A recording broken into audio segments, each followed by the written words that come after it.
Pinalayas ng walang awa sa sariling bahay habang 8 buwang buntis. Sa gabi ng malakas na bagyo, ninakaw ng kanyang asawa at ng mayamang kabit nito ang lahat ng kanyang ipon. Basura ka lang sa pamilyang ito, ang malupit nilang sigaw.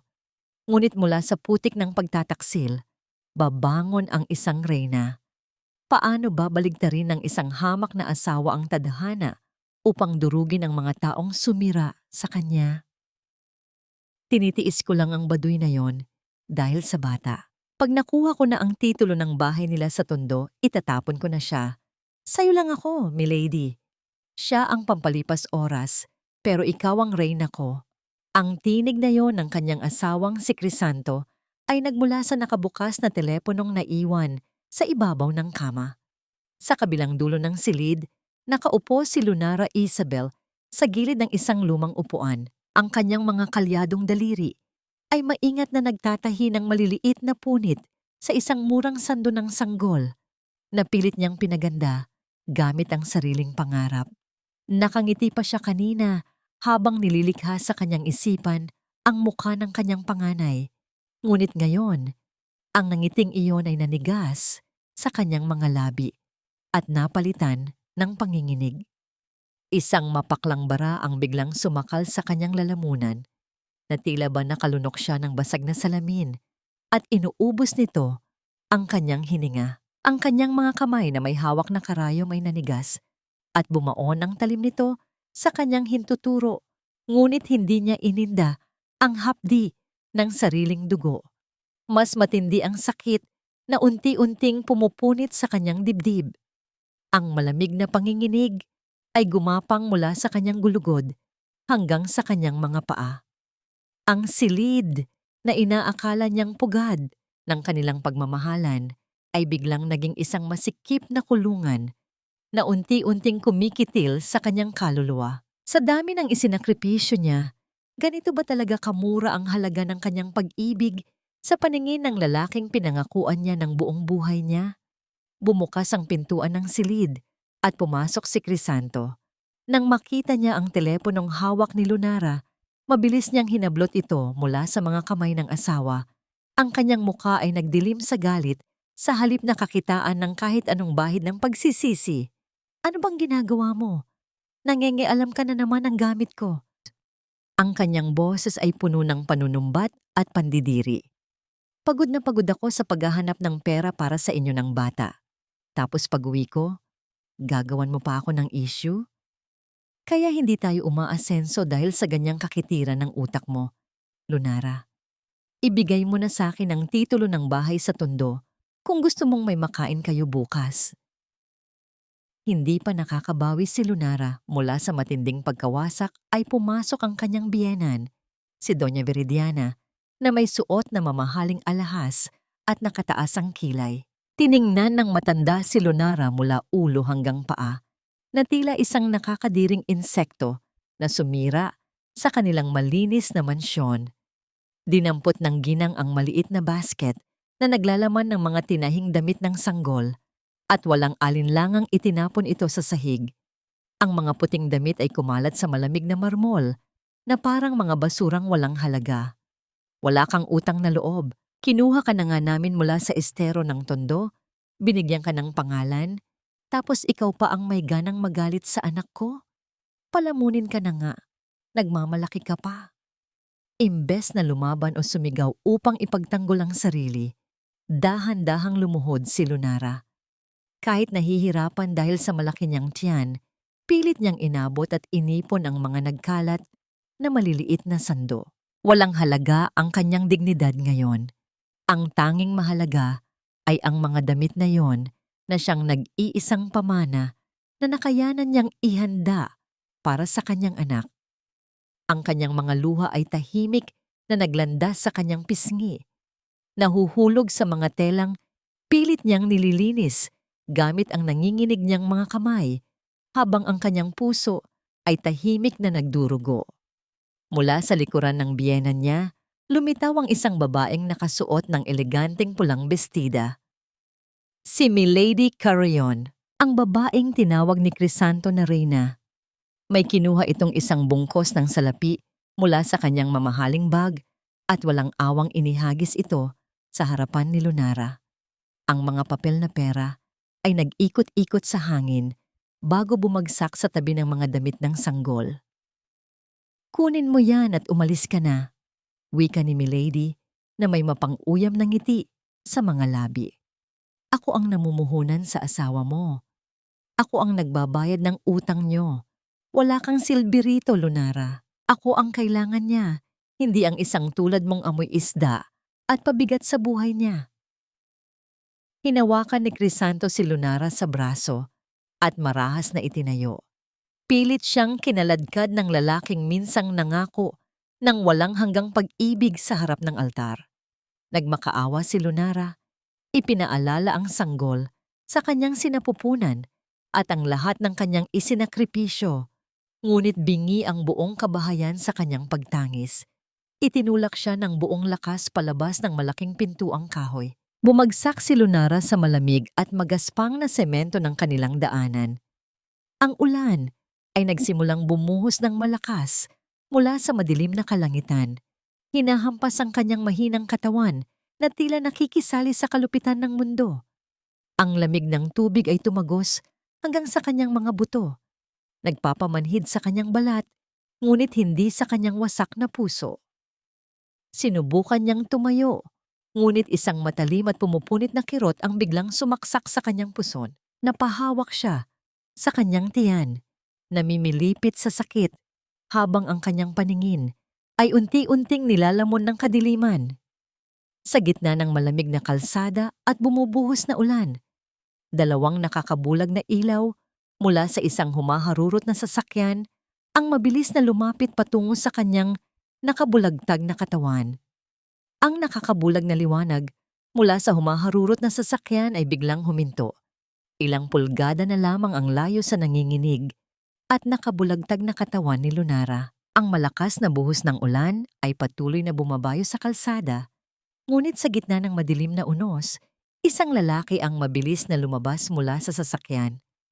Walang pag-aalinlangan, lumapit si Dr. Gabriel Santillan sa duguang babaeng namimilipit sa sakit. Wala nang sinayang na sandali o mga walang kwentang tanong. Binuhat niya ang basang-basang katawan ni Lunara na sa sobrang gaan ay tila isang sirang manika at maingat na inihiga sa likurang upuan ng kanyang sasakyan. Sa pagdali papunta sa ospital, ang kamalayan ni Lunara ay naglalaho at bumabalik. Ang tanging nakikita niya ay ang malalabong ilaw sa kisame ng pasilyo habang mabilis na itinutulak ang kanyang higaan papasok sa emergency room. Ang kanyang mga nanginginig na daliri ay mahigpit na nakakapit sa manggas ng uniforme ni Gabriel.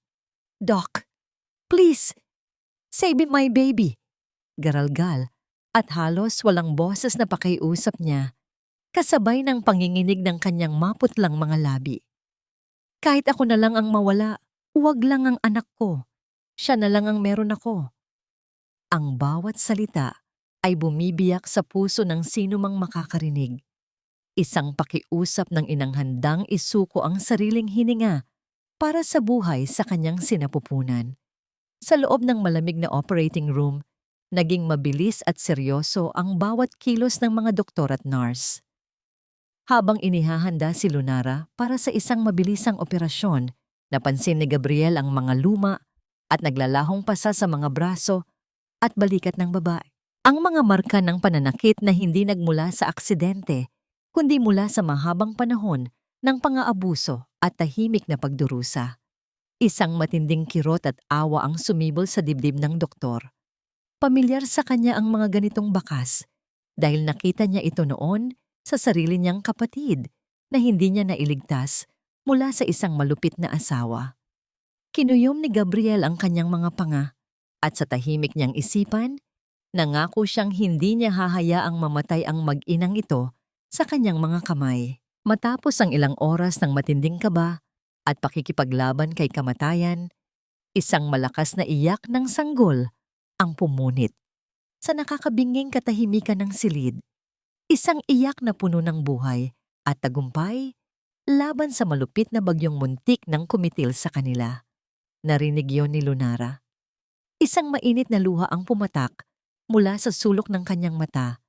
Naglandas sa kanyang pisngi bilang tanda ng walang hanggang pasasalamat.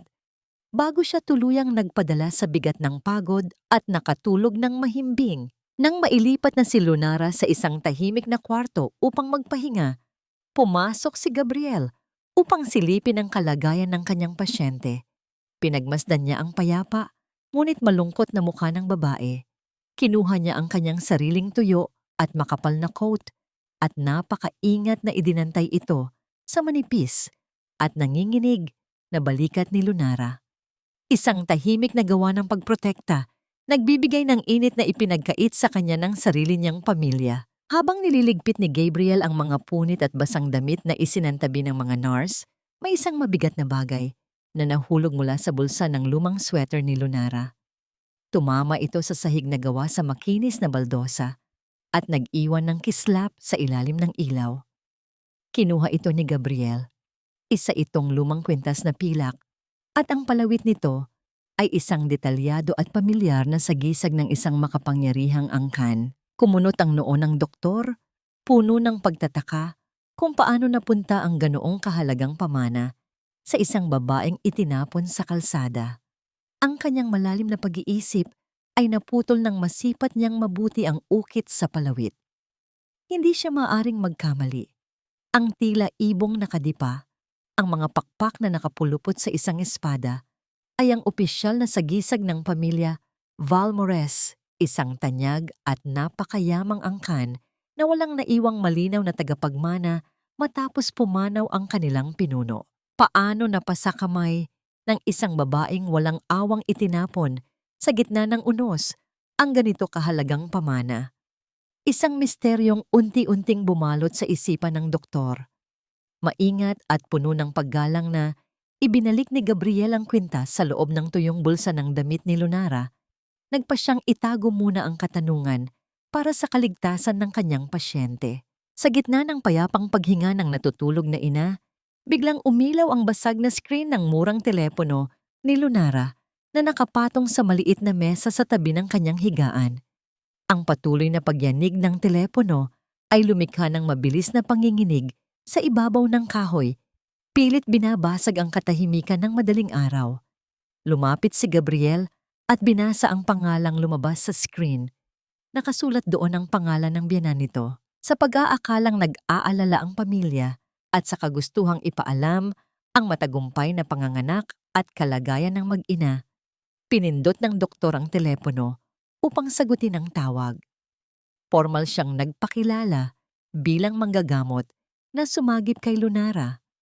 Ngunit bago pa man siya makapagbigay ng karagdagang detalye, isang malamig at mapagmataas na boses ng matandang babae ang sumalubong sa kanya, tila yelo na tumusok sa pandinig ng doktor. Huwag niyo nang abalahin ang pamilya Viterbo para sa babaeng yan, doktor.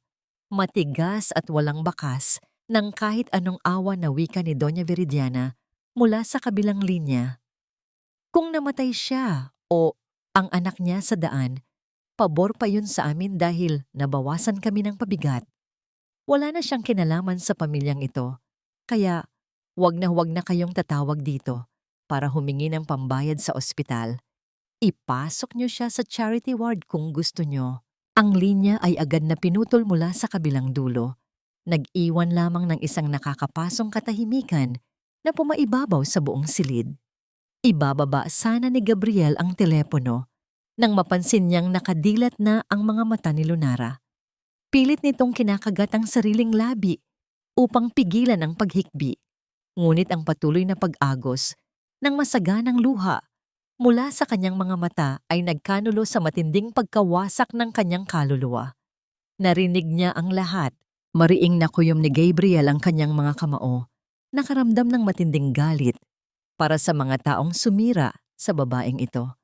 At isang tahimik na panata ang umusbong sa kanyang puso na hinding-hindi niya iiwan ang mag-inang ito sa dilim. Kinabukasan, ang sinag ng araw ay tumago sa salamin ng bintana. Naglalaro sa mukha ni Lunara, nagising na, ngunit nakatulala lamang sa puting kisame. Walang emosyon ang kanyang mga mata, tila isang basyong florera na pinagkaitan ng bulaklak at tubig. Ang sakit ng panganganak at ang hapdi ng pagtataksil ay nagsanib upang lumikha ng isang malalim na sugat na hindi kayang gamutin ng kahit anong gamot. Dahan-dahan siyang lumingon sa kuna sa tabi ng kanyang higaan. Doon, mahimbing na natutulog ang kanyang munting anghel, si Inigo Rafael, ang nag-iisang dahilan kung bakit pilit pa niyang kinakapit ang sarili sa realidad. Ngunit kasabay ng pagmamahal ay ang matinding takot. Paano niya bubuhayin ang anak sa isang mundong ipinagkait sa kanila? Saan sila pupulutin? Ang mga tanong na yon ay parang mga tinik na paulit-ulit na tumutusok sa kanyang isipan. Ang kanyang mga balikat ay gumuho sa bigat ng kawalan ng pag-asa. Niyakap niya ang kanyang mga tuhod at nagsimulang humikbi ng walang tunog. Ang katawan ay nanginginig sa bawat pagbuntong hininga. Sa gitna ng kanyang tahimik na pagtangis, bumukas ang pintuan. Iniluwan nito si Gabriel. May daladalang tray ng pagkain at isang baso ng mainit na gatas. Ngunit hindi siya nag-iisa. Sa likuran niya ay isang matandang lalaking nakasuot ng formal na barong. May daladalang itim na portfolio. Ang kanyang presensya ay nagbigay ng bigat at formalidad sa simpleng silid ng ospital. Siya si Attorney De Leon, ang matagal ng abogado at kanang kamay ng yumaong si Don Severino Valmores. Maingat na inilapag ni Gabriel ang pagkain sa mesa at lumapit kay Lunara. Lunara, mahinahon niyang tawag. Kailangan mong kumain para lumakas ka, para sa anak mo. Ngunit hindi kumibo ang babae. Ang mga mata ay nanatiling nakatitig sa kawalan. Si Attorney De Leon ang bumasag sa katahimikan. Umakbang siya palapit. Ang kanyang mga mata ay nanlalaki sa pagkamangha habang tinititigan ang bawat anggulo ng mukha ni Lunara. Ang kanyang boses ay nanginginig sa hindi mapigilang emosyon nang siya ay magsalita. Hindi ako maaaring magkamali. Ikaw nga, kamukhang kamukha mo ang iyong ina, si Isabel. Ang pangalang yun ay tila isang kidlat na gumising sa nanlalamig na diwa ni Lunara. Paano? Paano niyo nakilala ang aking ina? Bulong niya, ang boses ay paos. Matagal ka na naming hinahanap, Hija. Malumanay na paliwanag ng abogado. Inilabas niya ang isang lumang litrato mula sa kanyang portfolio. Ipinakita niya ito kay Lunara. Nasa larawan ang isang masayang mag-asawa at ang babae ay tila salamin ng mukha ni Lunara. Ang iyong ina ay ang nag-iisang anak ni Don Severino Valmores at ikaw, Lunara Isabel, ang kanyang kaisa-isang apo at ang nag-iisang tagapagmana ng lahat ng kanyang yaman, ng buong Valmores Holdings. Ang mga salita ng abogado ay umalingaw sa loob ng silid, ngunit sa pandinig ni Lunara, ang mga ito ay walang kabuluhan. Napuno ng pagkalito at pagtanggi ang kanyang isipan. Isang mapaklang tawa ang kumawala sa kanyang mga labi. Hindi, imposible po yan. Nagkakamali kayo ng tao. Isa lang akong simpleng babae mula sa tondo. Isang palamunin, isang basura. Iyan ang pagkakakilala ko sa sarili ko.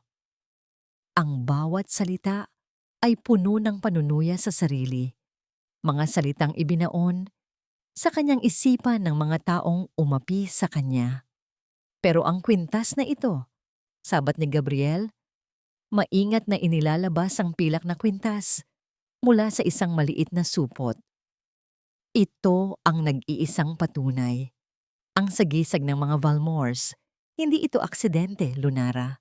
Ngunit umiling lamang si Lunara, ang kanyang mga mata ay puno ng takot. Ang biglaang pagbabago ng tadhana ay mas nakakatakot kaysa sa kahirapan. Ang yaman at kapangyarihan ay isang mundong hindi niya kailanman pinangarap o inakalang para sa kanya. Ang gusto lamang niya ay isang simpleng buhay, isang pamilyang buo, at isang asawang tapat. Lahat ng iyon ay ipinagkait sa kanya. Tumayo siya, nanginginig, at hinawakan ng kamay ng abogado. Salamat po sa inyong pag-aalala pero gusto ko na lang pong umuwi sa tondo. Doon na lang kami ng anak ko. Tahimik, ligtas. Lumapit si Gabriel. Hindi niya hinawakan si Lunara, ngunit ang kanyang presensya ay nagbigay ng isang hindi maipaliwanag na pakiramdam ng kaligtasan. Ang kanyang boses ay malumanay, ngunit puno ng katatagan. Ligtas? Saan, Lunara? Sa isang bahay na anumang oras ay maaaring agawin ng mga taong nanakit sa'yo? Sa isang lugar kung saan ang kinabukasan ng anak mo ay kasing dilim ng gabi? Yumuko siya ng bahagya upang magpantay ang kanilang mga mata. Look at Inigo, bulong niya. Tingnan mo ang anak mo. Hindi mo man kayang ipaglaban ang sarili mo. Alam kong kaya mong ipaglaban ang kinabukasan niya. Bigyan mo siya ng buhay na hindi mo naranasan. Hayaan mo kaming tulungan ka. Dahan-dahang lumingon si Lunara sa kuna. Pinagmasdan niya ang payapang mukha ng kanyang sanggol, ang maliliit nitong mga kamay na nakakuyom na tila may hawak na pangarap. Sa unang pagkakataon, mula nang siya ay itakwil, isang bagong apoy ang sumiklab sa kanyang nanlalamig na puso. Hindi ito apoy ng pag-ibig o pag-asa para sa sarili, kundi apoy ng isang inang handang sunugin ang buong mundo para sa kanyang anak. Sa sandaling iyon, napagtanto niya na ang pagtanggi sa kanyang tadhana ay pagtanggi rin sa karapatan ng kanyang anak na magkaroon ng magandang buhay. Habang pinag-iisipan niya ang lahat, napatingin siya sa maliit na telebisyong nakasabit sa dingding ng kwarto. Kasalukuyan itong nagpapalabas ng balita. At doon, sa gitna ng screen, nakatayo si Crisanto, nakangiti ng malapad habang nakaakbay kay Milady sa isang pagdiriwang. Formal nilang ginugupit ang isang pulang laso, hudyat ng pagbubukas ng isang bagong proyektong real estate. Ang proyektong ito ay bunga ng pagsisikap at pag-iipon ng aming pamilya. Buong pagmamalaking pahayag ni Crisanto sa mga mamamahayag. Ang imahe ng kanilang tagumpay na itinayo sa ibabaw ng kanyang mga luha at dugo ay tila isang matalim na sampal na gumising sa natutulog na galit sa puso ni Lunara. Ang pekeng na panangiti ni Crisanto ay sumasalamin sa kanyang nangingilid na mga luha. Ngunit ngayon, ang mga luhang iyon ay hindi na para sa sakit, kundi para sa isang matinding desisyon. Ang nangiti sa mukha ni Crisanto sa telebisyon ay tila isang malakas na sampal na humila kay Lunara, pabalik sa isang masakit, ngunit malinaw na katotohanan. Nawala ang kanyang pag-aalinlangan. Napalitan ito ng isang matigas at malamig na determinasyon na hindi pa niya naramdaman kailanman. Dahan-dahan siyang lumingon kay Attorney De Leon. Ang kanyang mga mata ay hindi na nagpapakita ng takot o pagkalito, kundi ng isang matatag na kapasyahan. Handa na po ako, mahina ngunit buo niyang sabi. Gagawin ko ang lahat para sa anak ko. Kinabukasan, sa isang pribadong silid-pulungan sa loob ng ospital, ipinatong ni Attorney De Leon ang isang makapal na folder ng mga dokumento sa harapan ni Lunara. Ang bawat pahina ay naglalaman ng mga titulo, stock certificates, at mga legal na kasulatan na maglilipat sa kanya ng buong kapangyarihan at yaman ng Balmores Holdings. Kinuha ni Lunara ang mamahaling pluma. Ang dulo nito ay mariing dumikit sa papel at sa isang matatag na guhit, nilagdaan niya ang bawat dokumento. Ang bawat pirma ay hindi lamang isang legal na pag-aari, kundi isang tahimik na panunumpa na babawiin niya ang lahat ng ninakaw sa kanya. Ito ang opisyal na katapusan ng kahapon ng isang asawang inaapi at ang pagsilang ng isang reyna na handang ipaglaban ang kanyang korona. Mula sa ospital, hindi na sila bumalik sa tondo. Isang itim at eleganteng sasakyan ang naghatid sa kanila sa isang mansyon na nakatago sa isang eksklusibong subdibisyon. Ang nagtataasang pader at malalagong halamanan ay tila isang kuta na nagpoprotekta sa kanila mula sa kalupitan ng mundo sa labas. Si Lunara, na sanay sa masisikip na eskinita at amoy ng estero, ay bahagyang natigilan sa lawak at karangyaan ng kanyang bagong tirahan. Ang bawat sulok ay sumisigaw ng yaman na hindi niya kailanman inakala. Ngunit si Gabriel na palaging nasa tabi niya ay nanatiling tahimik at magalang. Pinanatili niya ang isang distansya na nagbibigay kay Lunara ng espasyo upang huminga at tanggapin ang lahat. Isang presensyang nagbibigay ng seguridad nang hindi nakakasakal. Sa loob ng isang malawak na pag-aaral na napapaligiran ng mga libro, nagtipon sina Lunara, Gabriel, at ang buong legal team ng Valmors Holdings. Isang malaking screen ang nakasabit sa dingding. Nagpapakita ng masalimuot na mga flowchart at financial statements. Ang unang utos ni Lunara ay simple, ngunit matalino. Gusto kong manatiling lihim ang aking pagkakakilanlan bilang bagong tagapangulo. Mula ngayon, ako ay kikilos sa likod ng mga anino. Inilatag nila sa harap niya ang lahat ng impormasyon tungkol sa kumpanya ni Crisanto. Natuklasan nilang ito ay lubog sa utang at malapit nang bumagsak. Ang proyektong ipinagmamalaki nito sa Tondo, ang mismong proyektong pinunduhan ng perang ninakaw mula kay Lunara, ay isang malaking scam na naglalayong linlangin ang mga maliliit na mamumuhunan. Isang mapait na ngiti ang sumilay sa mga labi ni Lunara. Gagamitin niya ang kanilang sariling kasakiman bilang kanilang sariling lason. Attorney, mahinahon ngunit may awtoridad na utos ni Lunara. Magtatag tayo ng isang bagong investment company, isang shell corporation na walang bakas na mag-uugnay sa Valmores. Pangalanan natin itong VH Investments. Mag-alok tayo ng isang napakalaking pondo sa kumpanya ni Crisanto, isang alok na hindi niya matatanggihan. Ngunit ang kondisyon, dapat niyang isangla ang lahat ng kanyang personal na ari-arian, pati na ang mansyon ng kanyang ina bilang kolateral. Isang gabi, pagkatapos ng isang mahabang araw ng pagpaplano, natagpuan ni Gabriel si Lunara sa balkonahe, tahimik na nakatingin sa mga bituin habang kalong-kalong si Inigo. Lumapit siya, may dalang isang mangkok ng mainit na sopas. Ang masarap na amoy nito ay nagbigay ng kaunting ginhawa sa malamig na gabi. Walang nagsalita sa kanila sa loob ng ilang sandali. Hindi mo kailangang maging ganito katigas, Lunara. Basag ni Gabriel sa katahimikan. Ang kanyang boses ay puno ng pag-aalala. Ang paghihiganti ay maaring maging isang lason na unti-unting uubos sa'yo. Hindi ito paghihiganti, Gabriel. Sagot ni Lunara. Ang kanyang tingin ay nanatiling nakatuon sa kalawakan. Ito ay katarungan. Katarungan para sa isang inang ninakawan ng pangarap para sa kanyang anak. Inabot niya ang mangkok ng sopas mula kay Gabriel. Sa kanilang pag-aabutan, ang kanilang mga daliri ay bahagyang nagsagi. Isang maikling kuryente ang gumapang sa balat ni Lunara, isang pakiramdam na matagal na niyang hindi naramdaman. Agad niyang binawi ang kanyang kamay, isang likas na reaksyon ng isang taong nasanay na sa pananakit. Ngunit sa halip na magalit, isang maliit at maunawaing nangiti lamang ang ibinigay ni Gabriel. Bahagya siyang umatras ng isang hakbang, binibigyan si Lunara ng espasyo, isang tahimik na kilos na nagsasabing hindi siya kailangang matakot.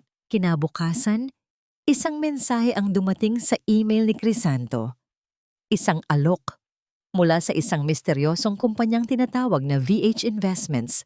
Nag-aalok ito ng halagang 10 beses na mas malaki kaysa sa kailangan niya upang isalba ang kanyang kumpanya. Tinitigan ni Crisanto ang screen ng kanyang computer. Ang kanyang mga mata ay nagliliyab sa matinding kasakiman. Ito na ang sagot sa lahat ng kanyang problema.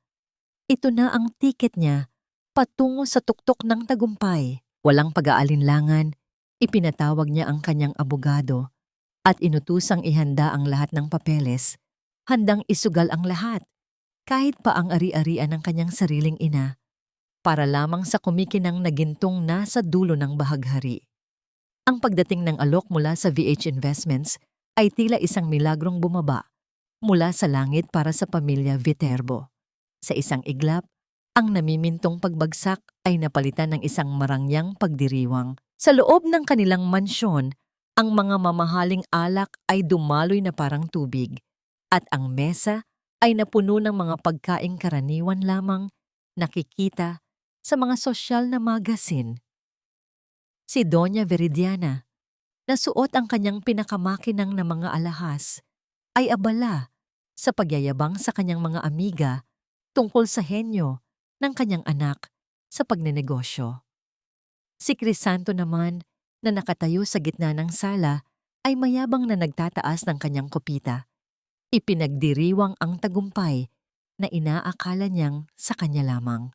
Tanging si Milady ang tila may sariling mundo, palihim na nagpapadala ng mga mensahe sa kanyang telepono. Ang mukha ay nagpapakita ng bahagyang kaba na pilit niyang itinatago sa likod ng isang matamis ng ngiti. Samantala, sa tahimik na pag-aaral ng mansyon ng mga Valmores, pinapanood ni Lunara ang lahat ng ito sa pamamagitan ng isang maliit na kamera na palihim na inililagay ng kanyang mga tauhan sa loob ng mansyon ng mga Viterbo. Ang kanyang mukha ay kalmado at walang emosyon, na tila nanonood lamang siya ng isang pelikula. Ang bawat halakhak at pagyayabang na naririnig niya ay hindi na nakakapagdulot ng sakit, kundi ng isang malamig na kasiyahan. Sa tabi ng monitor, nakalatag ang mga kopya ng mga dokumentong isinangla ni Crisanto. Isa-isa niyang nilagyan ng pulang marka ang bawat titulo, ang mansyon, ang mga mamahaling sasakyan, ang mga alahas ni Doña Viridiana. Lahat ng iyon ay malapit ng mapa sa kanya. Kinabukasan, tumawag si Manang Rosa, ang matandang kapitbahay ni Lunara sa Tondo. Ang boses ng matanda ay nanginginig at puno ng pag-aalala. Lunara, Hija, nandito ang mga tao ni Crisanto. May dala silang mga gamit na panukat. Sabi nila, sa 1 linggo, gigibain na raw ang buong hilera ng mga bahay natin para sa kanilang proyekto. Paano na kami, anak? Naramdaman ni Lunara ang pagkirot ng kanyang puso sa nariinig. Ang mga taong yon, na naging pamilya niya sa loob ng maraming taon, ay madadamay sa kasakiman ng kanyang dating asawa. Ngunit pinanatili niyang kalmado ang kanyang boses. Huwag po kayong mag-alala, Manang. Mahinahon niyang sagot. Pangako ko po, hindi nila magagalaw kahit isang pako sa mga bahay niyo. Manalig lang po kayo sa akin. Pagkatapos ng tawag, agad niyang tinawagan si Attorney De Leon at nagbigay ng isang malinaw na utos. Sa opisina ni Crisanto, ang kanyang pagiging kampante ay biglang naglaho. Isang formal na email ang dumating mula sa VH Investments. Nakasaad doon na ang pagpapalabas ng pondo ay pansamantalang itinitigil dahil sa isang biglaang pag-audit sa lupaing pagtatayuan ng proyekto sa Tondo. Isang matinding takot ang gumapang sa buong katawan ni Crisanto. Ang perang inaasahan niya ay biglang naging isang malayong pangarap. Ang mga pinangakuan niyang supplier at kontratista ay nagsimula ng maningil. Ang kanyang perpektong mundo ay unti-unting gumuho. Sa sobrang galit at pagkabigo, ibinagsak niya ang lahat ng gamit sa kanyang mesa. Ang kanyang mukha ay nagpapakita ng tunay na ugaling matagal niyang itinago sa likod ng mga matatamis na salita. Ang ugali ng isang marahas at desperadong tao. Sa kabilang dako, si Milady ay palihim na nakipagkita sa isang kahina-hinalang lalaki sa isang madilim na paradahan gamit ang pangalan ng proyekto ni Crisanto. Umutang siya ng malaking halaga mula sa mga nagpapautang na may malaking interes. Plano niyang gamitin ang pera upang bayaran ang kanyang malaking pagkatalo sa sugal, isang lihim na hindi alam ni Crisanto. Buo ang kanyang tiwala na kapag dumating na ang pondo mula sa VH Investments, madali niyang mababayaran ang lahat. Hindi niya alam na ang bawat kilos niya ay maingat na minamanmanan ng mga mata ni Lunara. Isang araw, sa sobrang pagkainip at pagiging arogante, nagpasya si Milady na puntahan mismo ang opisina ng Valmores Holdings, ang pinakamalaking kumpanya na may kaugnayan sa real estate na inaakala niyang kakumpetensya ng VH Investments. Sa kanyang isipan, baka sakaling takutin niya ang mga ito upang bitawan na ang proyekto. Pumasok siya sa malawak at marangyang labi ng gusali. Ang kanyang mamahaling takong ay lumikha ng mabilis na mga yabag sa makintab na sahig. Lumapit siya sa reception desk at walang paggalang na inihampas ang kanyang palad sa ibabaw nito. Gusto kong makausap ang presidente ninyo. Ngayon din. Sigaw niya sa natatakot na receptionist. Sabihin niyo sa kanya na nandito si Milady Carrion at kung hindi niya ako haharapin, sisiguraduhin kong malulugi ang kumpanya ninyo. Ang kanyang malakas at mapanghamak na boses ay umalingaw sa buong lobby. Nakakuha ng atensyon mula sa lahat ng mga empleyadong naroroon. Hindi niya alam na sa itaas na palapag, sa loob ng isang silid na may madilim na salamin, pinapanood siya ni Lunara sa isang monitor. Isang maliit at mapait na ngiti ang dahan-dahang sumisibol sa kanyang mga labi. Ang mapanghamak na tinig ni Milady sa lobby ng Balmores Holdings ay patuloy na umalingaw. Ngunit sa itaas na palapag, sa likod ng madilim na salamin, ang mga mata ni Lunara ay nanatiling kalmado. May bahid lamang ng paghamak, pinagsawalang bahala niya ang pagmamayabang ni Milady. Alam niyang ang tunay na kapangyarihan ay hindi nasusukat sa ingay, kundi sa tahimik na paggalaw ng mga tadhana. Ang mga ganitong eksena ay palaging nagpapaalala kay Lunara na ang pag-iisip ng mga tulad ni Milady at Crisanto ay walang katapusan ng kasakiman, isang patuloy na paghahanap ng yaman at kapangyarihan na walang pakialam sa sinumang maapakan. Isang mapait na ngiti ang sumilay sa kanyang mga labi.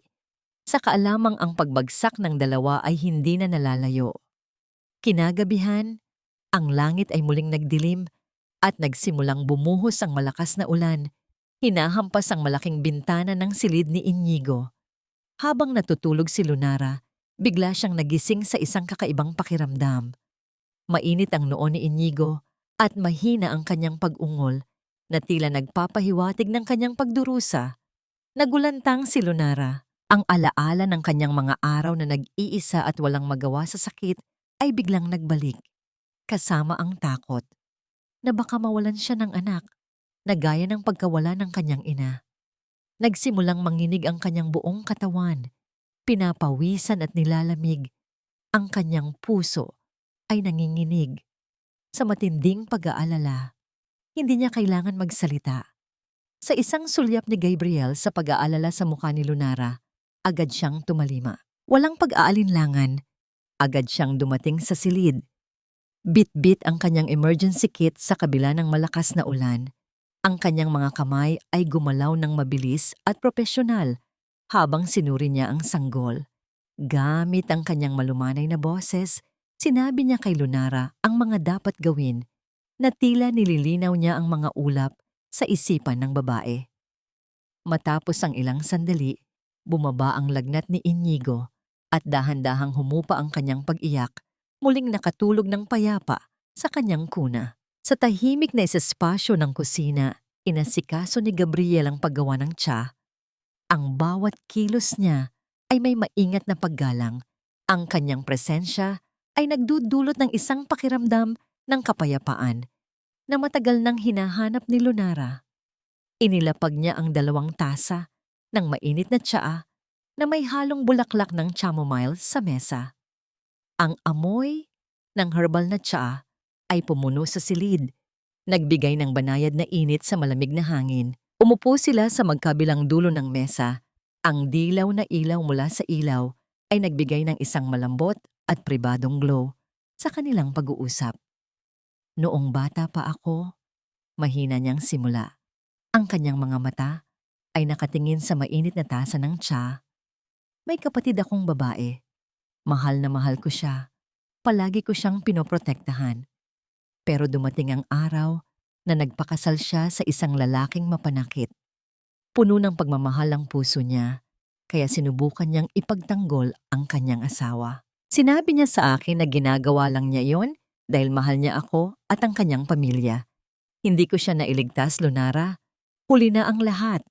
Nagdusa siya sa pang-aabuso sa loob ng maraming taon hanggang sa sumuko siya. Tumahimik si Gabriel, ang kanyang boses ay naging malungkot. Noon, nang makita kita sa kalsada, wasak at halos wala ng buhay, nakita ko siya sa'yo. Ang parehong takot, ang parehong sakit, ang parehong pagdurusa. Hindi ko nahahayaang mangyari ulit ang ganoon. Hindi ko hahayaang mawala ka sa mga kamay ng mga taong sumira sa'yo. Kaya, sana, hayaan mo akong manatili sa tabi mo. Ang kanyang mga mata ay nagpakita ng isang matinding pangako at pag-aalala. Hindi isang pagmamay-ari, kundi isang malalim na pagmamalasakit. Ang mga salita ni Gabriel ay tumagos sa pinakaloob ng puso ni Lunara. Ang mga luha na matagal nang pinigilan ay unti-unting kumawala. Dumaloy sa kanyang pisngi na parang isang ilog na matagal nang natuyo. Ang kanyang buong katawan ay nanginginig sa bawat pagluha. Isang pagluha na puno ng sakit, ng kalungkutan, at ng bigat ng nakaraang pagdurusa na matagal na niyang ipinagkait sa sarili. Hindi siya nagsalita, ngunit ang kanyang mga luha ay nagsalita para sa kanya. Isang tahimik na paglaya mula sa matagal na pananakit na ipininta sa bawat patak na gumuguhit sa kanyang mga pisngi. Ang lahat ng sakit at kirot, ang lahat ng pait at kalungkutan ay unti-unting lumabas kasama ng bawat patak ng luha. Tila isang ilog na matagal nang natuyo at ngayon ay muling umagos. Hindi siya nilapitan ni Gabriel upang yakapin. Hindi niya ring ginamit ang pagkakataon upang makalamang. Sa halip, dahan-dahan niyang inabot ang kanyang kamay sa ibabaw ng mesa. Ang kanyang palad ay lumapag ng napakaingat sa nanginginig na likod ng kamay ni Lunara. Isang mainit at matatag na haplos na walang bahid ng anumang pagnanasa, kundi paggalang at pag-unawa lamang. Ang init mula sa palad ni Gabriel ay dahan-dahang gumapang sa balat ni Lunara. Hindi ito ang kuryenteng naramdaman niya noon, kundi isang mainit at nakakapagpakalma na daloy na tila nagbibigay sa kanya ng kapayapaan at seguridad na matagal na niyang hinahanap. Ang kanyang mga luha ay unti-unting humupa, napalitan ng isang pakiramdam ng ginhawa na bumabalot sa kanyang buong katawan. Sa unang pagkakataon, hindi siya nakaramdam ng takot sa isang lalaking malapit sa kanya. Kinaumagahan, ang sinag ng araw ay dahan-dahang tumagos sa bintana, nagbigay ng banayad na liwanag sa silid. Nagising si Lunara na may pakiramdam ng kapayapaan na matagal nang nawala sa kanya. Sa tabi niya, payapa ring natutulog si Inigo.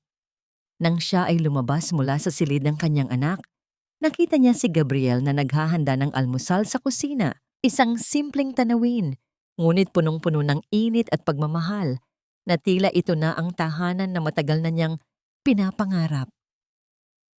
"Good morning, Lunara," malumanay na bati ni Gabriel. Ang kanyang mga mata ay nagpapakita ng isang maunawaing ngiti. Ngunit bago pa man makasagot si Lunara, umilaw ang telepono ni Gabriel sa ibabaw ng mesa. Kinuha niya ito at sinagot. Ang kanyang mukha ay biglang nagbago, mula sa pagiging kalmado ay napalitan ng isang seryoso at nag-aalalang ekspresyon. Pagkatapos ng maikling pag-uusap, ibinaba niya ang telepono at tumingin kay Lunara.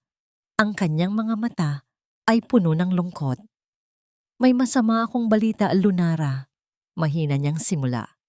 "Ayon sa aking sekretarya, may lumabas na ulat na nagpapatunay na pinirmahan mo raw ang lahat ng papeles upang ilipat ang titulo ng lupa at bahay ng nanay mo sa Tondo. Ginawa raw ito ni Crisanto ilang buwan na ang nakalilipas. Pekeng pirma, Lunara. Dinayakan niya para maangkin ang lahat ng ari-arian mo." Isang matalim na kirot ang muling sumaksak sa puso ni Lunara.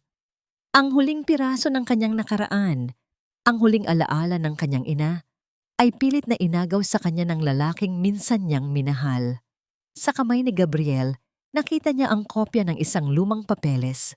Ang kanyang pirma ay naroon, ngunit hindi siya ang naglagda. Ang ibinigay ni Crisanto sa kanya noon na sinasabi niyang papeles ng kasal ay ang pagpapalipat ng titulo ng lupa ng kanyang ina. Ang galit sa puso ni Lunara ay biglang bumalik, mas matalim at mas nagniningas kaysa dati. Ang pinakamahalagang alaala ng kanyang ina, ang kanilang munting bahay sa Tondo, ay pilit na inagaw sa kanya ng kasakiman ni Crisanto. Ang papel na may pekeng pirma niya ay tila isang balaraw na tumusok sa kanyang puso. Kaya pala gusto niyang malipat agad ang titulo sa pangalan niya noon. Mahina niyang sambit. Ang boses ay puno ng pait. Ang kasal pala namin ay isa lang palang malaking panlilin lang para maangkin niya ang lahat ng meron ako. Ang kanyang mga mata ay nagpapakita ng isang determinasyong hindi kayang sirain ng kahit anong sakit. Kinagabihan, sa gitna ng abalang kalye ng Tondo, dumating ang mga tauhan ni Crisanto. May dala silang mga gamit na panukat at sa kanilang likuran ay nakatayo si Crisanto na nakangisi at mayabang na nagmamasid. Kasama niya si Doña Viridiana na nakataas ang kilay at nakatingin sa mga lumang bahay na tila mga basura lamang. Umalis na kayo sa mga bahay na yan. Malakas na sigaw ng isang tauhan. Sa isang linggo, gigibain na ang lahat ng ito. May pondo na kami, kaya wala na kayong magagawa. Nagsimulang magprotesta ang mga residente. Puno sila ng takot at galit, ngunit walang magawa laban sa lakas ng kapangyarihan at kayamanan. Wala kayong karapatang gawin yan, sigaw ni Manang Rosa, ang matandang kapitbahay ni Lunara, na pilit na ipinagtatanggol ang kanyang maliit na bahay. Dito kami lumaki, dito kami namuhay ng payapa, walang may karapatang paalisin kami rito. Ngunit hindi siya pinansin ni Doña Viridiana. Lumapit siya kay Manang Rosa. Ang kanyang mukha ay puno ng pandidiri. Kayo, may karapatan kayo? Kayo na puro amoy isda at nakatira sa tambakan? Wala kayong alam sa batas. Hindi kami nakikipag-usap sa mga hamak na tulad nyo. Itinulak niya si Manang Rosa. Bumagsak ang matanda sa lupa. Ang kanyang lumang damit ay napunit. Sa isang control room sa Valmores Holdings, pinapanood ni Lunara ang lahat ng ito sa pamamagitan ng isang live feed. Ang kanyang mga kamao ay nakakuyom at ang kanyang mga kuko ay bumaon sa kanyang balat. Ang bawat salita ng panunupil ni Doña Viridiana ay tila isang balaraw na tumusok sa kanyang puso. Naramdaman niya ang matinding galit na bumabalot sa kanyang buong katawan, ngunit pinigilan niya ang sarili. Hindi pa ito ang tamang panahon. Ang kanyang paghihiganti ay dapat na mas matamis at mas masakit. Sa halip na magpadala sa galit, tinawagan niya si Attorney De Leon at inutusang magpadala ng isang malaking halaga sa isang charity foundation sa Tondo, kasama ang isang koponan ng mga abogado na voluntaryong magbibigay ng legal na tulong sa mga residente. Ang kumpanya ni Crisanto ay unti-unting nalulugmok sa matinding krisis. Ang pagkaantala ng pondo mula sa VH Investments ay nagdulot ng malaking problema sa kanilang operasyon. Ang mga supplier ay nagreklamo, ang mga kontratista ay naghahabol ng bayad, at ang mga bangko ay nagsimula ng magtanong. Sa desperasyon, hinikayat ni Milady si Crisanto na umutang sa mga loan shark upang mabayaran ang kanilang mga nagkapatong-patong na utang at patuloy na mapatakbo ang proyekto. Hindi niya alam na ang mga loan shark na ito ay pinadalhan ni Lunara upang mas lalo silang mailubog sa kahirapan. Ang kanyang mga mata ay nagpakita ng isang masamang ngiti. Ito na ang simula ng kanyang pagbagsak. Samantala, tahimik na nakipagkita si Gabriel sa mga malalaking shareholders ng kumpanya ni Crisanto. Sa pamamagitan ng mga lehitimong ebidensya na maingat na inihanda ni Lunara, ipinakita niya ang kawalan ng kakayahan ni Crisanto bilang isang leader at ang matinding katiwalian na nangyayari sa loob ng kumpanya. Ang mga shareholders ay nagsimulang mag-alinlangan. Ang kanilang mga mukha ay puno ng pagkabahala. Ang mga bulungan ay kumalat sa buong industriya, nagdulot ng gulo at pagdududa sa kredibilidad ni Crisanto. Isang araw, sa kanilang mansyon, natagpuan ni Doña Viridiana ang kanyang sarili na nakaharap sa isang nakakagulat na katotohanan. Sa kanyang mga kamay, hawak niya ang kanyang bank statement. Ang bawat numero ay tila mga anino na naglalaho sa kanyang paningin. Ang kanyang sariling ipon, ang perang matagal na niyang pinaghirapan at itinago, ay wala na. Zero ang balanse ng kanyang account. Ang kanyang buong pagkatao ay gumuho. May isang tao ang nangahas na galawin ang kanyang pinakamahalagang kayamanan. Nag-aalala, sinuri niya ang bawat transaksyon. At doon, sa ilalim ng listahan ng mga withdrawal, nakita niya ang pangalan ng kanyang pinakamamahal na manugang na si Milady Carrion. Ang pagkakatuklas ni Doña Viridiana na inubos ni Milady ang kanyang personal na ipon ay naging mitya ng isang naglalagablab na gulo sa loob ng mansyon ng mga Viterbo. Sa sala, na dati ay puno ng pagmamayabang at kasiyahan, ngayon ay umalingaw-ngaw ang matatalim na salita at ang tunog ng palad na lumapat sa pisngi. "Magnanakaw ka! Walang hiya ka!" Sigaw ni Doña Viridiana. Ang kanyang mukha ay namumula sa galit habang sinasampal ng paulit-ulit si Milady. Ang mga mamahaling alahas sa kanyang leeg ay nanginginig sa bawat galaw, ngunit si Milady ay hindi nagpahuli. Nabalik niya ang sampal at buong tapang na hinarap ang matanda. "Sino ka para pagsalitaan ako ng ganyan? Lahat ng pera ko, inubos ko sa walang kwentang proyekto ng anak mo. Palamunin ka na nga lang, nagmamalaki ka pa. Kung hindi dahil sa kasakiman mo, hindi kami mangungutang sa mga loan shark." Ang kanyang boses ay puno ng puot, naglalabas ng lahat ng galit at pagkabigo na matagal niyang kinimkim. Nakatayo si Crisanto sa gitna ng dalawang nagbabangayan. Ang kanyang mukha ay putlang-putla at puno ng takot. Ang kanyang ganda at alindog ay nawala. Napalitan ng isang mapanlinlang na ekspresyon. Hindi niya alam kung sino ang panigan. Ang kanyang ina, na siyang nagbibigay sa kanya ng pera at kapangyarihan, o si Milady, na siyang nagbibigay sa kanya ng saya at pagnanasa.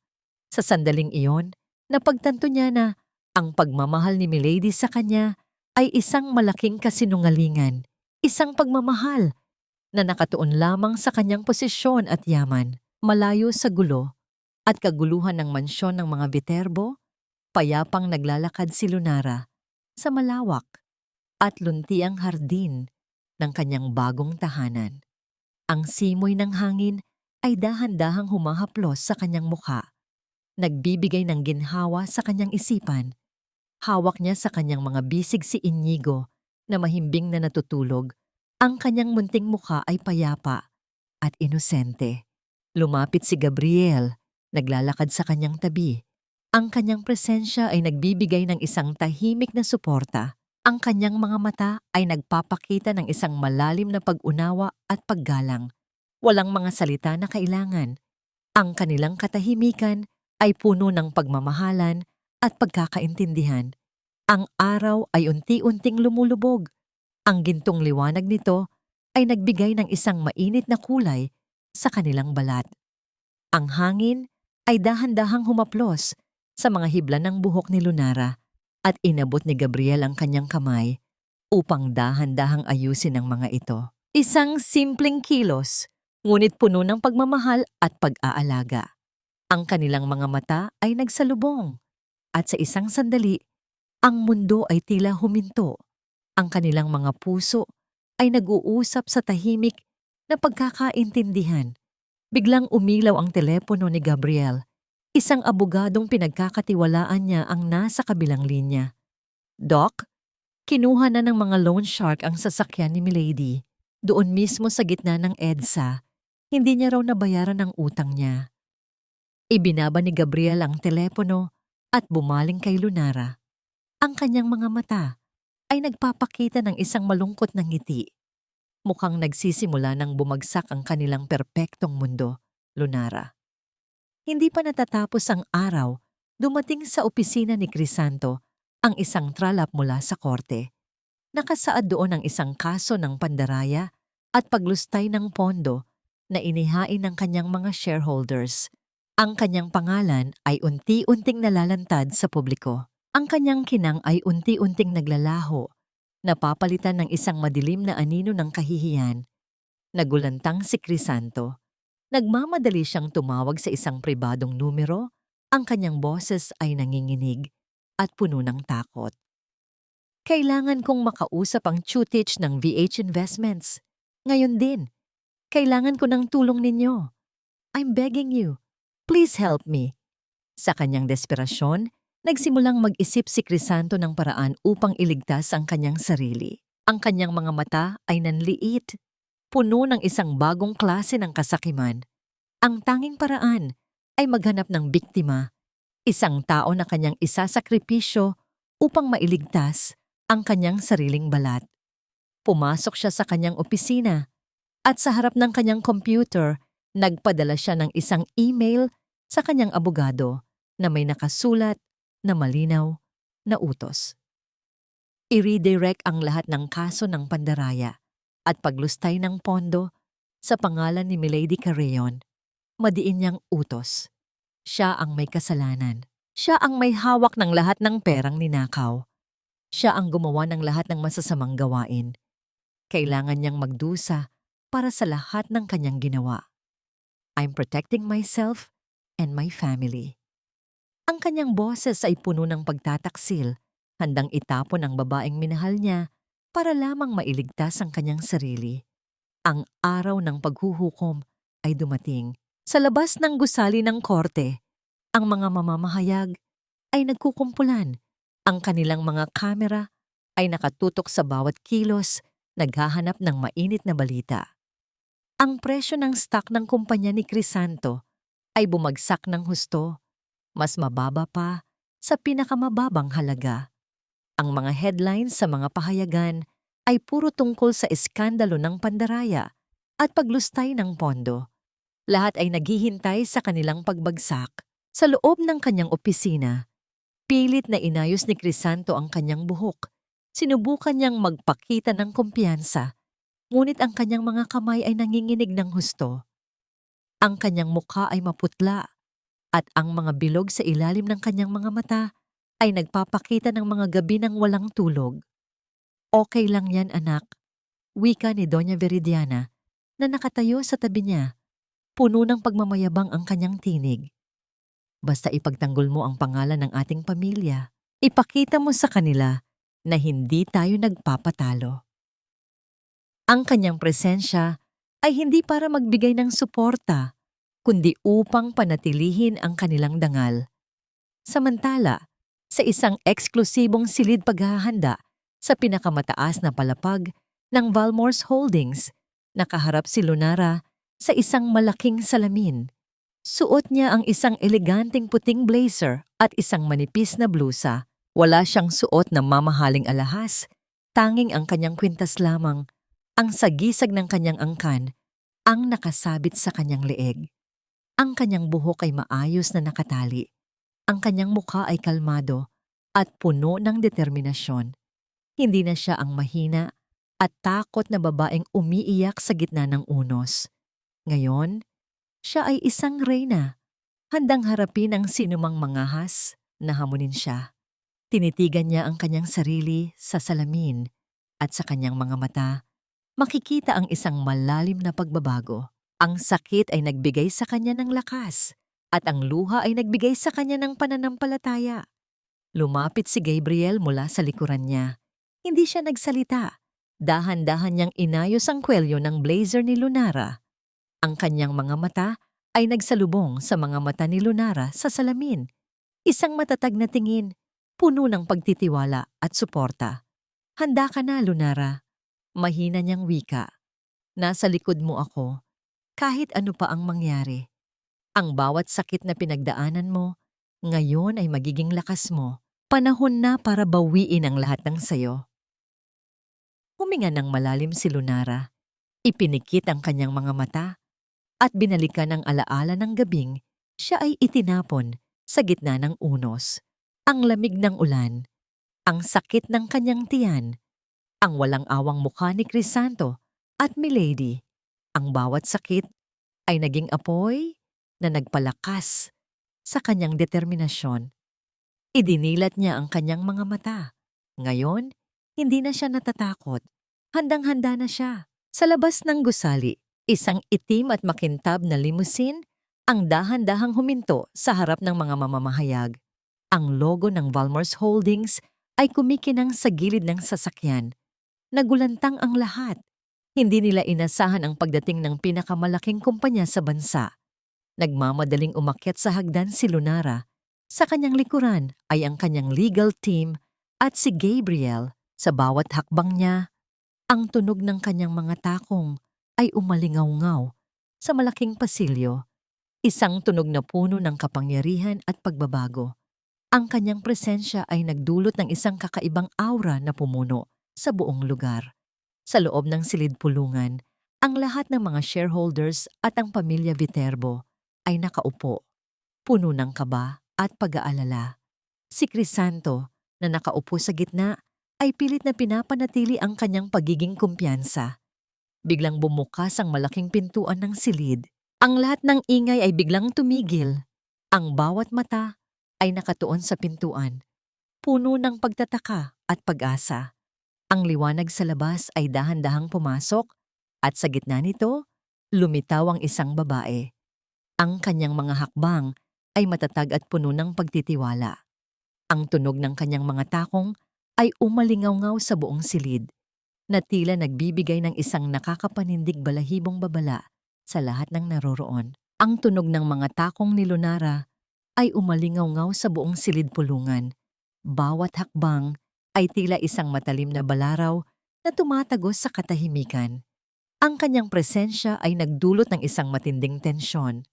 Ang liwanag mula sa labas ay nagbigay ng isang aura ng kapangyarihan sa kanyang figura. Ang lahat ng mata ay nakatuon sa kanya, puno ng pagtataka at gulat. Si Doña Viridiana, na nakaupo sa harap, ay napatakip sa kanyang bibig. Ang kanyang kamay ay nanginginig at ang tasa ng kape na hawak niya ay nahulog mula sa kanyang mga daliri. Nagkalat ang mainit na likido sa sahig. Si Crisanto naman ay namutla. Ang kanyang mga mata ay nanlalaki, ang kanyang bibig ay bahagyang nakabukas, ngunit walang lumalabas na salita. Lunara, mahina niyang sambit. Ang kanyang boses ay nanginginig sa hindi mapaniwalaan. Isang matamis at mapait na ngiti ang sumilay sa mga labi ni Lunara. Magandang umaga sa inyong lahat. Mahinahon niyang bati. Ang kanyang boses ay malinaw at puno ng awtoridad. Ako si Lunara Isabel Valmores, ang kasalukuyang tagapangulo ng Valmores Holdings, at ako rin ang pinakamalaking shareholder at kasalukuyang nagpapautang sa inyong kumpanya. Ang kanyang mga salita ay parang isang kidlat na tumama sa buong silid, nagdulot ng kaguluhan at pagkalito sa lahat ng naroroon. Sinubukan ni Crisanto na magpaliwanag. Ang kanyang muka ay puno ng pagtataka. Lunara, mahal ko. Alam kong galit ka, pero hindi mo kailangang gawin to.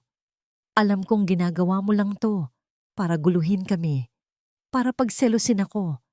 Bumalik ka na sa bahay, mag-uusap tayo. Pilit siyang lumapit upang hawakan ang kamay ni Lunara. Ngunit umiling si Lunara, ang kanyang mga mata ay puno ng paghamak. Lumayo siya ng ilang hakbang. Ang kanyang tingin ay matalim at puno ng kapangyarihan. Huwag na huwag mo akong tatawaging mahal, Crisanto. Malamig niyang wika. Wala kang karapatan. Ako? Pagselusin ka? Kailan pa naging ganito katanga ang iyong ex-wife? Hindi mo ba natatandaan? Ako ang basura na palamunin ninyo na itinapon niyo sa kalsada. Ako ang asawang walang silbi na ang tanging ginawa ay magbigay sa iyo ng kahihiyan. Ikaw ang asawang tinawag akong baduy. Kaya Crisanto, ako mismo ang nagpapabalik sa iyo ng mga salitang yan. Inilapag ni Lunara ang isang makapal na folder ng mga dokumento sa ibabaw ng mesa. Ang tunog nito ay lumikha ng isang nakakapanindig balahibong katahimikan. Narito ang lahat ng ebidensya. Patuloy niya, ang kanyang boses ay puno ng kapangyarihan. Ang inyong pandaraya sa mga shareholders, ang inyong paglustay ng pondo, at ang pagpapalsipi ka ng aking pirma upang agawin ang ari-arian ng aking ina. Ipinapahayag ko sa lahat na ang kumpanya ng Viterbo ay isasama sa Valmores Holdings. At sa bisa ng aking kapangyarihan bilang tagapangulo, Crisanto Viterbo, tanggal ka na sa iyong posisyon. Mula ngayon, wala ka ng trabaho. Sa mga sandaling iyon, bumukas ang pintuan ng silid-pulungan at pumasok si Milady. Ang kanyang mukha ay namumutla at puno ng galit.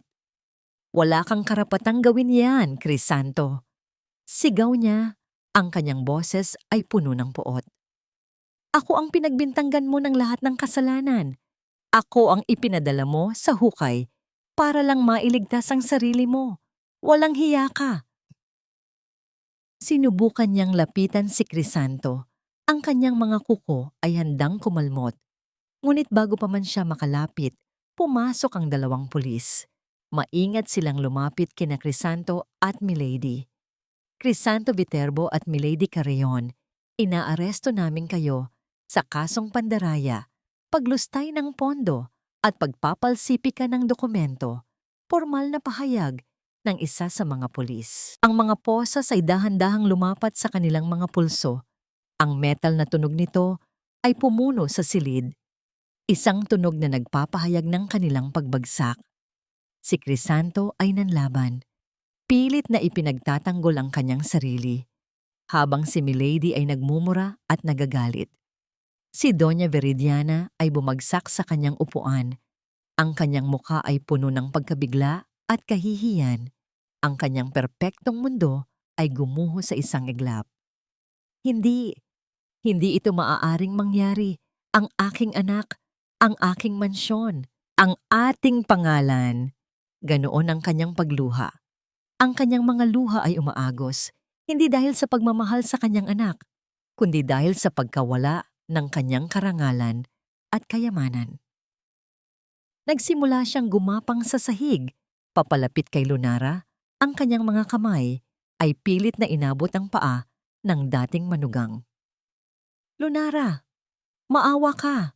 Nakiusap ako sa iyo, Lunara. Huwag mong gawin to sa amin. Ang dugo at laman pa rin natin ang mga apo mo." Sa halip na tumingin kay Doña Veridiana, dahan-dahang itinuon ni Lunara ang kanyang paningin sa labas ng malaking bintana. Ang langit ay asul at payapa, walang bakas. Nang bagyong minsan ay sumira sa kanyang buhay. Sa sandaling iyon, wala siyang naramdamang galit o tuwa o paghihiganti. Tanging isang matinding kapayapaan ang bumalot sa kanyang puso.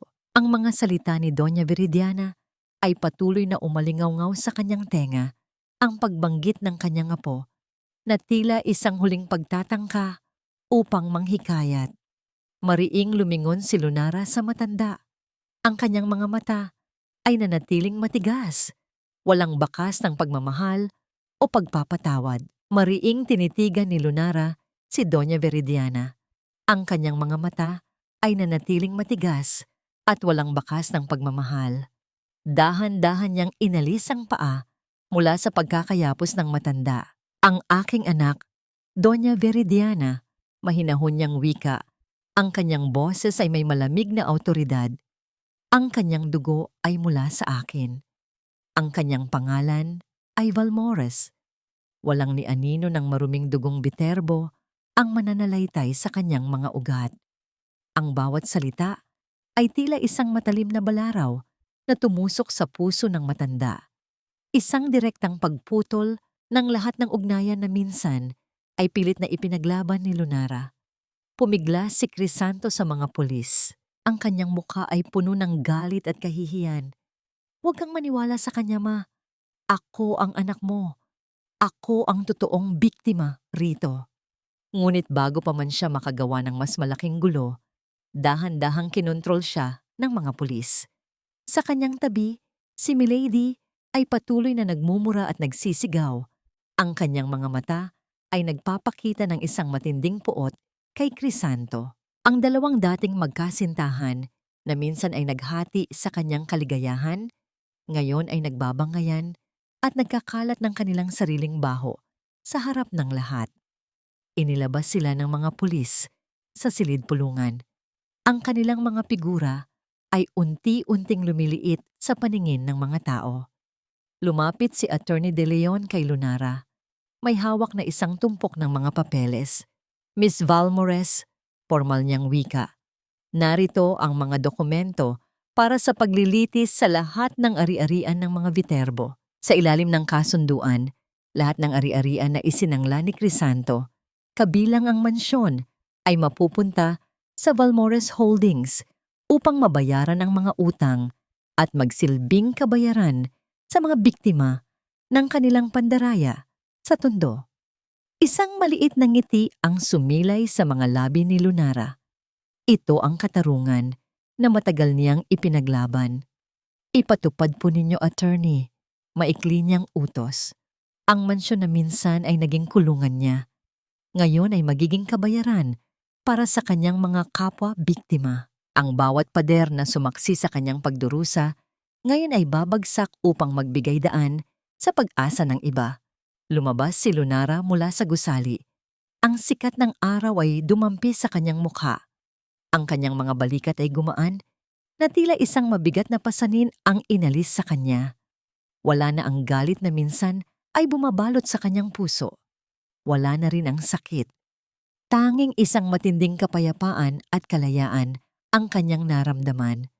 Ang paghihiganti ay hindi nagdulot ng kasiyahan, kundi ng paglaya. Sa kanyang paghahanap sa likuran, upang makita si Gabriel, nahanap lamang niya ang driver na nakatayo sa tabi ng itim na limousine.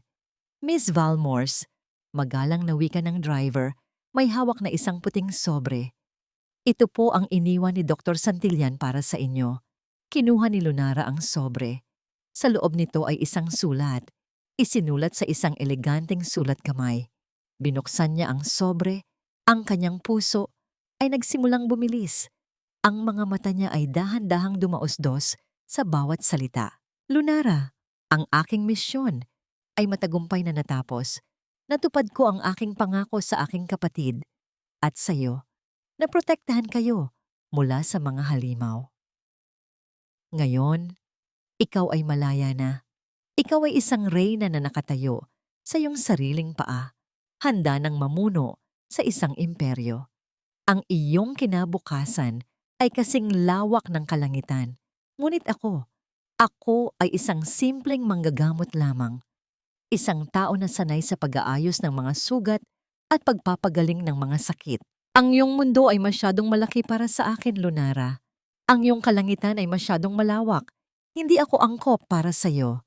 Ang bawat haplos at pag-aalaga na ibinigay ko sa iyo ay hindi para magkaroon ako ng karapatan sa iyo, kundi upang tulungan kang muling tumayo. Panatilihing maging malakas. Patuloy na ipaglaban ang iyong mga pangarap. At huwag kalimutan, sa bawat iyak ni Inigo, naroon ang isang anghel na nagbabantay sa inyo. Paalam, Lunara. Nagmamahal, Gabriel. Nahulog ang sulat mula sa nanginginig na mga daliri ni Lunara. Ang kanyang mga mata ay nanlabo sa mga luhang biglang bumuhos. Ang kanyang puso ay kumirot. Isang matinding sakit ng pagkawala na mas masakit kaysa sa pagtataksil na kanyang naranasan. Hindi niya inakala na ang kanyang paglaya ay may kapalit. Ang lalaking nagbigay sa kanya ng pag-asa, ng pagmamahal, ng kapayapaan, ngayon ay umalis. Ang bawat salita ay tila isang matalim na balaraw na tumusok sa kanyang puso. Nag-iwan ng isang malalim na sugat na hindi kayang gamutin ng kahit anong yaman o kapangyarihan. Ang kanilang pag-ibig ay hindi na kailangan pang ipahayag sa pamamagitan ng mga matatamis na salita o naglalakihang kilos. Sapat na ang init ng kanilang mga katawan na nagsama sa isang mahigpit na yakap. Ang bawat hininga ay nagsasama, na tila binubuo ang isang himig ng pagmamahalan na matagal nang hinahanap ng kanilang mga puso. Ang silid ng klinika, na dati ay puno ng mga tunog ng paghihirap at pagpapagaling, ngayon ay napuno ng isang matamis at tahimik na kapayapaan.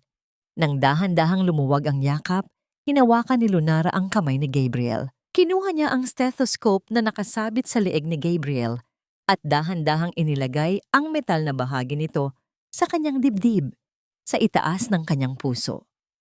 Tinitigan niya si Gabriel. Ang kanyang mga mata ay nagpapakita ng isang matamis na ngiti.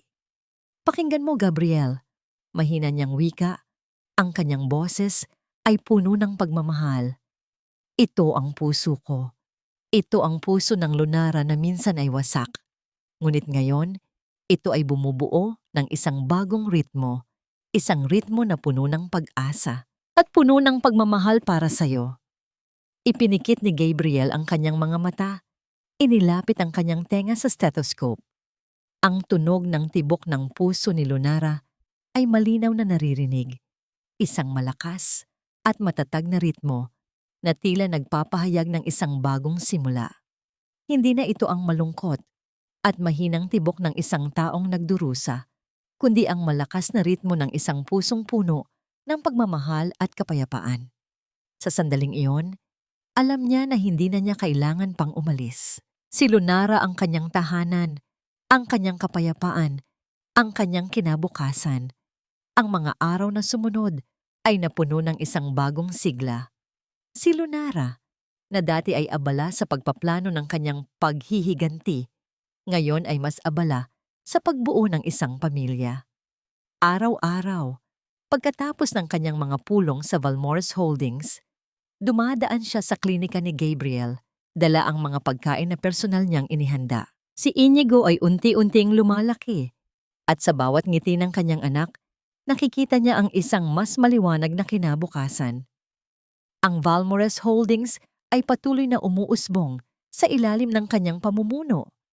Ngunit ang kanyang pangunahing focus ay manatiling malapit sa kanyang pamilya, ang kanyang mga anak, at ang kanyang minamahal. Isang umaga, nakatayo si Lunara sa harap ng salamin sa kanyang silid.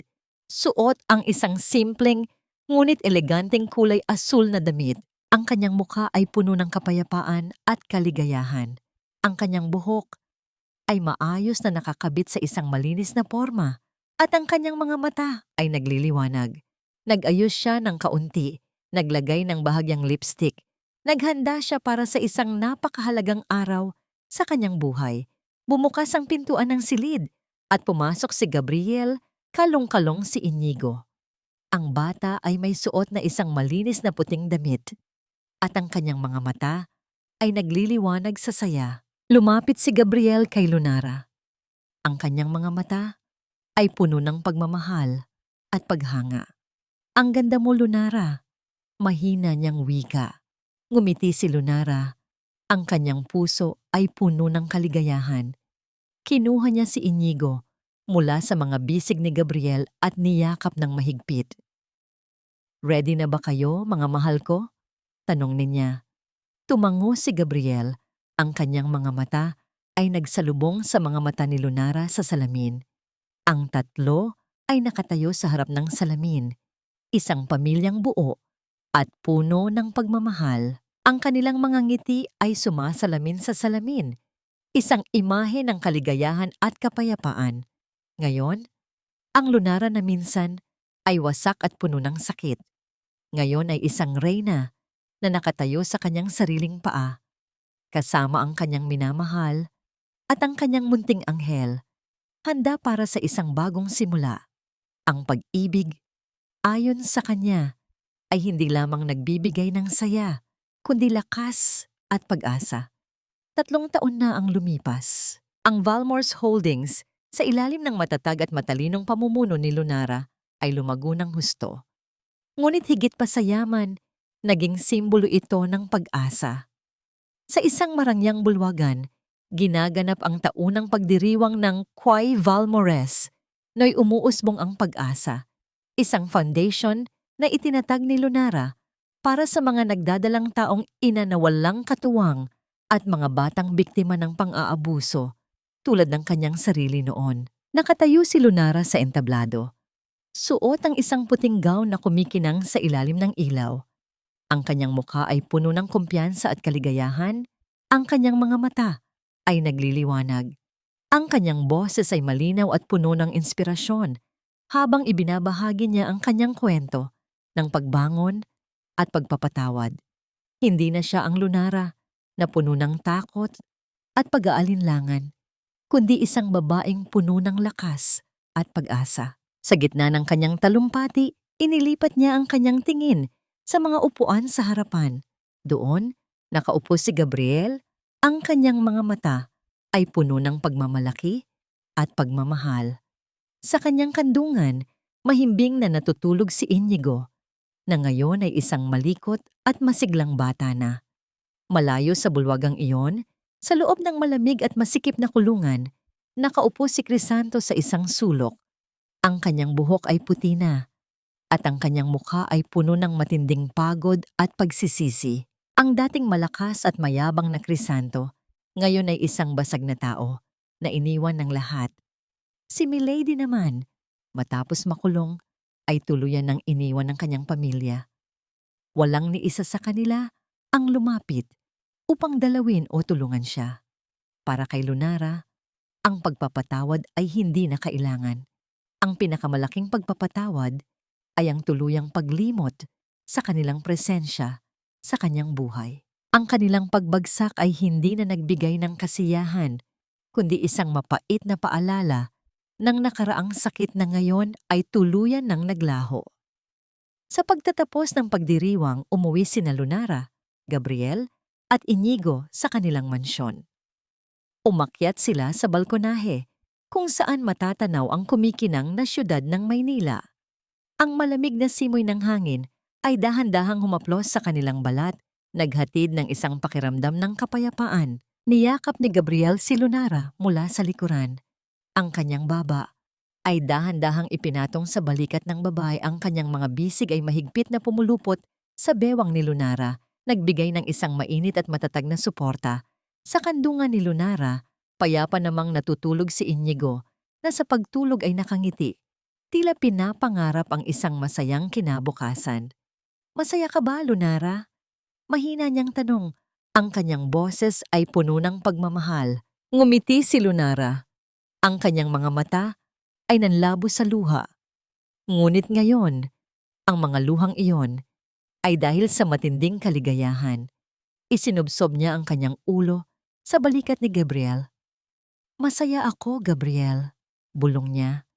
"Dahil sa'yo, dahil sa anak natin, dahil sa lahat ng sakit na naranasan ko, ngayon ay naging dahilan ng aking pagbangon, naging dahilan upang makatulong ako sa iba." Ang dating Lunara, na minsan ay wasak at puno ng sakit, ngayon ay isang simbolo ng pag-asa. Ang kanyang kwento ay hindi lamang tungkol sa paghihiganti, kundi sa pagpapatawad sa sarili, sa pagtuklas ng sariling halaga, at sa paghahanap ng tunay na pagmamahal sa gitna ng kadiliman. Ang kanyang paglalakbay ay isang patunay na kahit gaano pa kadilim ang buhay, laging may pag-asa. Laging mayroong bagong simula. At sa ilalim ng kumikinang na mga bituin, habang ang siyudad ng Maynila ay patuloy na nagigising sa isang bagong umaga, ang isang pamilya ay nagsama. Puno ng pagmamahal, pag-asa at kapayapaan, handang harapin ang anumang hamon na ihahatid ng buhay.